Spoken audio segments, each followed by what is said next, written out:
Number 28, classify the triangles by the angles in the sides. So if we look at the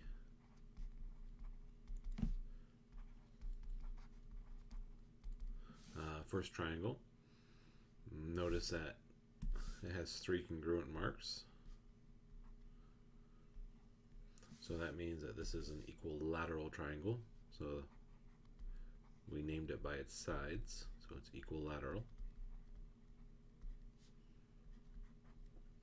And so since the 3 sides are equal, that means the 3 angles are also going to be equal. And so we call that an equiangular triangle.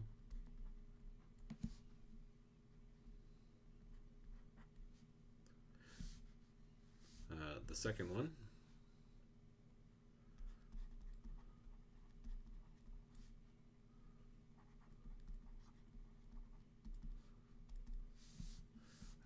look at the, we'll go and look at the sides first. So I have a 10, 10. So 2 of the sides are equal. And when 2 of the sides are equal, we call it an isosceles triangle. And so now when we look at the angles,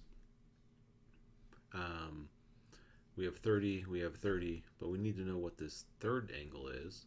So a 30 and 30 makes 60. So this missing angle has to equal 180. So that means that that missing angle would have to be 120. So even though it doesn't look like an obtuse angle, since it has the measurements, we know that it's 120. And so since this is bigger than 90, this is an obtuse triangle. Okay, let's look down here. So in this third example, we have 9, 10, and we don't know. So since these numbers are different, we're going to go ahead and call this, when the 3 sides of a triangle are different, we call it a scalene triangle. So here we have 43, here we have a 101, here we have a missing angle, but I actually don't need to know that other angle because this angle here is bigger than 90, so we would call this an obtuse triangle. And the last one,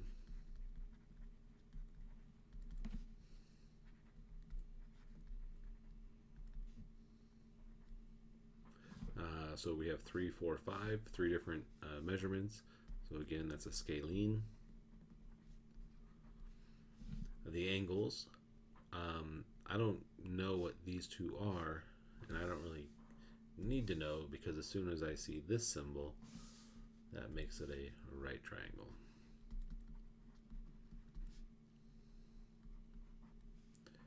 So the only name we didn't talk about was for angles.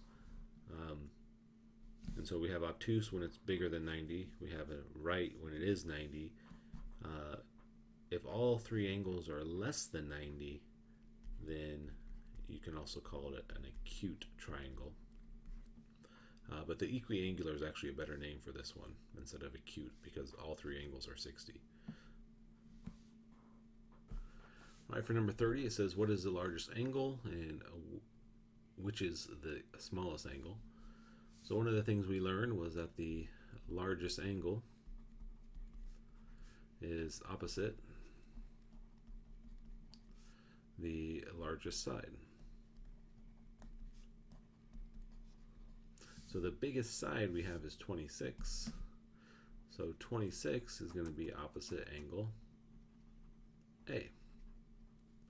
So the largest angle is angle A. Well, if the largest angle is opposite the largest side, that would mean that the smallest angle is opposite the smallest side.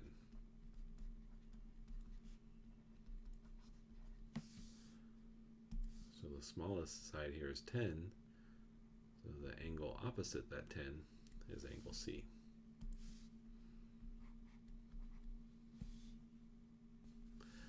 31 in the triangle below.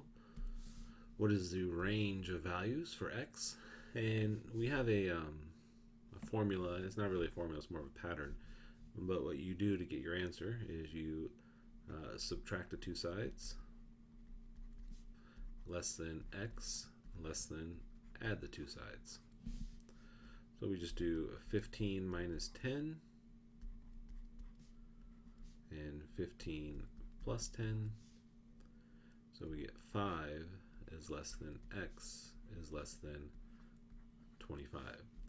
So this is the answer for 31 if it's looking for the range.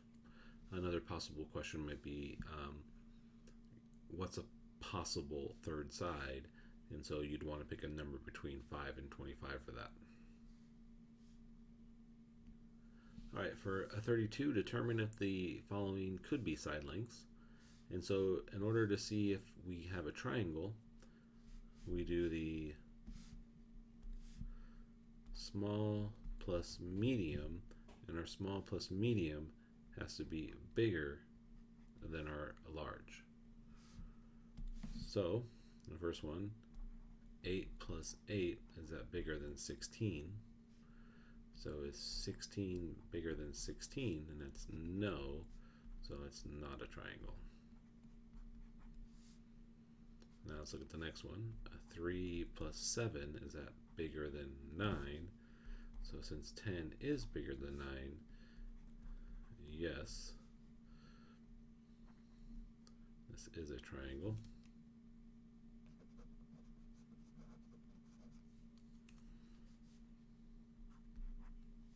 And then the last one, 10 plus 14, is that bigger than 34?